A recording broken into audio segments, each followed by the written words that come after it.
नमस्कार मित्रों, जय हिंद जय भारत। मैं doctor Pranay Tiwari, social activist and human rights activist, आप लोगों को ये बतलाने के लिए आया हूँ कि कई लोग भ्रमित हो जाया करते हैं कि सूचना का अधिकार केवल शासकीय विभागों में ही लगाया जाता है, जबकि असलियत ये होती है कि सूचना का अधिकार केवल शासकीय विभागों के लिए लगाया जा सकता है, बल्कि अगर आपके इर्द गिर्द शासकीय संस्थान हैं, संकाय हैं, इंस्टीट्यूशंस हैं, स्कूलें हैं या फिर एनजीओ बने हुए हैं, उनके लिए भी सूचना का अधिकार बनाया गया है। लेकिन वो इनडायरेक्ट होता है, डायरेक्ट नहीं होता। वो जहाँ से वित्त पोषित होते हैं, वो जहाँ से उनकी मान्यता होती है, कहीं ना कहीं से तो वो मान्यता लेते होंगे। तो उनके बारे में मान्यता लेने के लिए, जैसे नेशनल ग्रीन ट्रिब्यूनल कहीं किसी खेत की कोई हानि कर रहा है, कहीं पर आवश्यकता से ज़्यादा उत्खनन हो रहा है या कटाई हो रही है, वहाँ पर अगर वो कोई कंपनी काम कर रही है तो उस कंपनी पर आरटीआई न लगाने के लिए आप जो है तो नेशनल ग्रीन ट्रिब्यूनल को आप लिख सकते हैं। नेशनल ग्रीन ट्रिब्यूनल उस पर आपको जवाब देगा।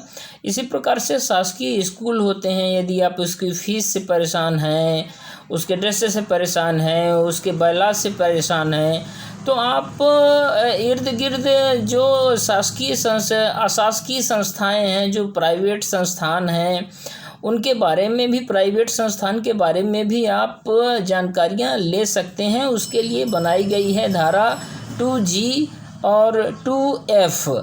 तो ये धारा 2G और 2F के बारे में आप डायरेक्ट जो है तो उनके संबंधित विभाग को पत्र प्रेषित कर सकते हैं और पत्र प्रेषित करके उनके बारे में संपूर्ण जानकारियां निकाल सकते हैं कि इनकी कितनी फीस है, ये कितना चार्ज कर सकते हैं, इनके क्या बायलॉज हैं, ये क्या कर सकते हैं, क्या नहीं कर सकते हैं। उनके बारे में संपूर्ण जानकारियां, जितनी भी जानकारियां आप निकलवाना चाहते हैं, आप प्राइवेट संस्थानों के बारे में, प्राइवेट स्कूलों के बारे में आप सारी जानकारियां निकलवा सकते हैं। इसके लिए कहीं पर कोई बंदिश नहीं है। यदि आपको मालूम नहीं है कि ये मतलब किस विभाग में जाएगा, तो डीसी को या एसडीएम को आप वो लेटर दे दीजिए। वो एक अधिनियम के तहत उसको 5 दिन के अंतराल में अंतरित कर देंगे कि भाई ये सूचना किस विभाग से संबंधित है, उसको भेज दी जाए।